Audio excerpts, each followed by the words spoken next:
Kelompok C beranggotakan 5 orang, yaitu saya sendiri, Nurrahmi Ardani Rizky dengan NIM 1924 10 10 10 53. Yang kedua adalah Riris Amaria Solihah dengan NIM 1924 10 10 10 79. Yang ketiga ada Farah Ayu Khairunisa dengan NIM 1924 10 10 10 88.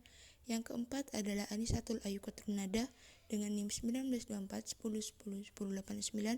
Dan yang terakhir adalah Putri Regita Saptaning Tias dengan NIM 1924 10 10 11 06.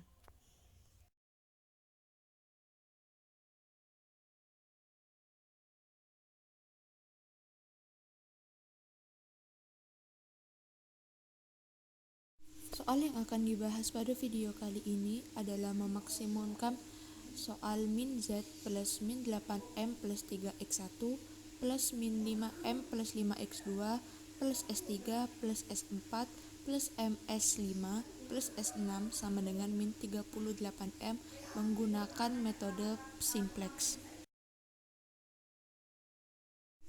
Hal yang pertama adalah menentukan kolom kunci. Cara menentukan kolom kunci adalah memilih kolom yang mempunyai nilai Z terkecil atau negatif dengan angkanya yang terbesar. Sehingga pada tabel ini ditentukan kolom kuncinya yaitu kolom X1 karena X1 memiliki nilai negatif terbesar yaitu min 8M.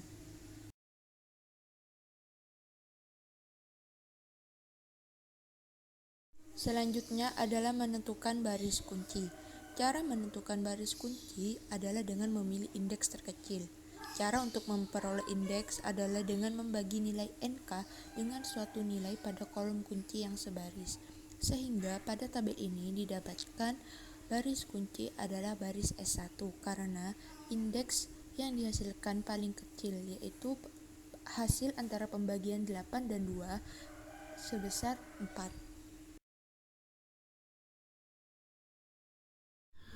Langkah selanjutnya adalah menentukan angka kunci. Angka kunci diperoleh dari perpotongan antara kolom kunci dan baris kunci. Oleh karena itu, pada tabel ini diperoleh angka kunci 2. Nah, setelah angka kunci diidentifikasi, angka kunci itu digunakan untuk mengubah nilai-nilai pada baris kunci ke dalam tabel yang baru. Jadi, caranya yaitu dengan membagi setiap nilai pada baris kunci dengan angka kunci. Pertama, pada kolom Z, 0 dibagi dengan 2 sama dengan 0. Kemudian kolom X1, 2 dibagi dengan 2 sama dengan 1. Kemudian kolom X2, 0 dibagi dengan 2 sama dengan 0. Kolom S3, 1 dibagi dengan 2 sama dengan 1/2.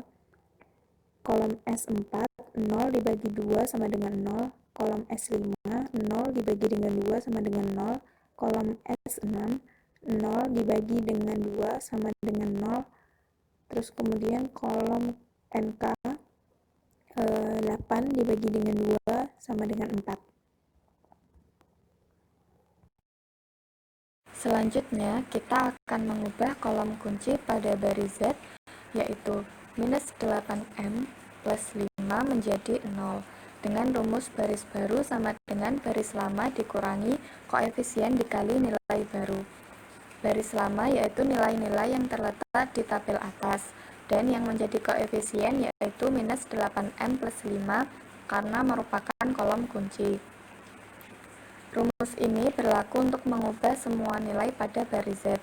Kita ambil contoh, pada kolom Z, nilai baris lamanya adalah minus 1, koefisiennya adalah minus 8M plus 3, dan nilai baru baris kuncinya adalah 0.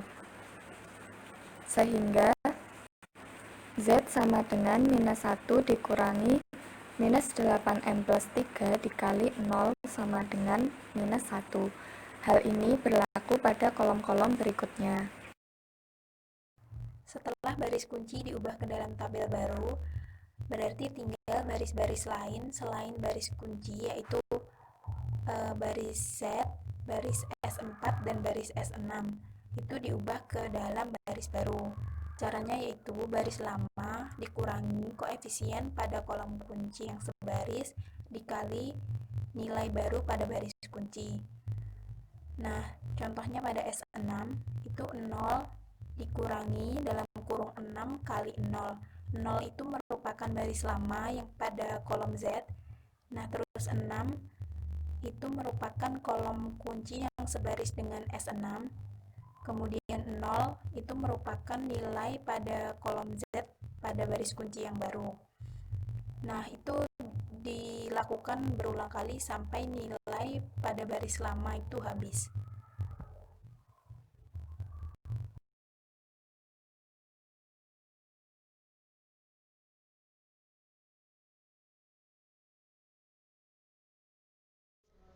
Langkah setelah menentukan baris dan kolom kunci ialah menentukan angka kunci. Angka kunci sendiri merupakan nilai perpotongan antara baris kunci dan kolom kunci. Pada slide ini, angka kunci ditunjukkan dengan lingkaran kuning. Setelah itu, untuk mengubah nilai baris kunci ialah membagi nilai-nilai pada setiap kolomnya dengan angka kunci. Seperti pada kolom Z yang bernilai 0 akan dibagi dengan angka kunci yang bernilai 5. Hasilnya 0. Lalu pada kolom X1 yang bernilai 0 akan dibagi dengan angka kunci yang bernilai 5 dan akan menghasilkan 0 juga. Pada X2 bernilai 5 dan dibagi dengan angka kunci yang bernilai 5 akan menghasilkan 1. Pada kolom S3 nilainya min 3, lalu dibagi dengan angka kunci 5 dan akan menghasilkan min 3 per 5, dan begitu seterusnya. Selanjutnya, mengubah nilai-nilai selain di baris kunci. Pada baris S4 contohnya. Mengubah nilai selain di baris kunci yaitu mengurangi baris lama dengan koefisien kolom kunci yang telah dikali nilai baru pada baris kunci. Seperti pada kolom Z. Kolom Z memiliki nilai di baris lama yaitu 0 akan dikurangi dengan nilai koefisien kolom kunci yaitu 3 dikali nilai baru baris kunci yaitu 0. Dan hasilnya 0. Kita lompat pada kolom X2. X2 pada baris lama memiliki nilai yaitu 3.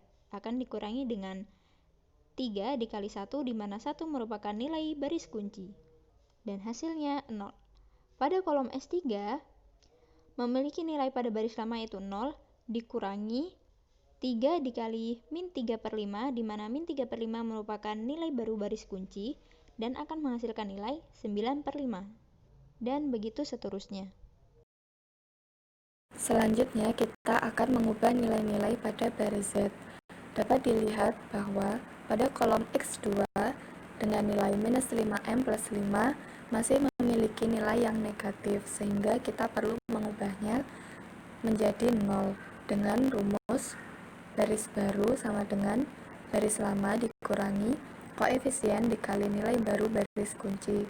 Baris lama yaitu nilai-nilai yang terletak di tabel atas, dan yang menjadi koefisien yaitu minus 5M plus 5, karena merupakan kolom kunci. Rumus ini berlaku untuk mengubah semua nilai pada baris Z, sehingga kita ambil contoh pada kolom Z, nilai baris lamanya adalah minus 1, koefisiennya adalah minus 5M plus 5, dan nilai baru baris kuncinya adalah 0, sehingga Z sama dengan minus 1 dikurangi minus 5M plus 5 dikali 0 sama dengan minus 1. Hal ini berlaku pada kolom-kolom berikutnya. Ini merupakan hasil dari perubahan nilai tabel pada iterasi kedua. Dapat dilihat bahwa nilai kolom X2 menjadi 0, 0, 0, 1, yang berarti variabel dasar S6 akan digantikan oleh X2. Selain itu, syarat sebuah iterasi yang sudah optimum yaitu tidak ada nilai-nilai pada baris Z yang negatif. Pada tabel baru sudah memenuhi syarat untuk menjadi optimum karena mulai dari kolom X1 sampai S6 pada baris Z tidak ada nilai yang negatif, sehingga hasil tabel dari iterasi kedua ini merupakan iterasi final. Kesimpulannya yaitu dari perhitungan yang sudah dilakukan, didapatkan nilai X1 sama dengan 4, X2 sama dengan 6 per 5, dan nilai Z maksimum yaitu minus 18. Karena nilai Z tidak boleh negatif, maka minus 18 harus diubah menjadi positif yang mengakibatkan Z maksimum akan menjadi Z minimum, sehingga Z minimum sama dengan 18.